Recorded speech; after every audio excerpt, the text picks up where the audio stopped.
সুপ্রিয় দর্শক, আজকে আমাদের এই নীলফামারীতে প্রচুর বৃষ্টিপাত হচ্ছে। সেই সকাল থেকে বৃষ্টি চলছে।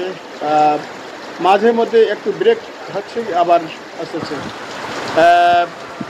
চেষ্টা করছিলাম যে একটি ভিডিও আপনাদের অন্তপক্ষে উপহার দেব, কিন্তু পরিস্থিতি আসলে বেসামাল।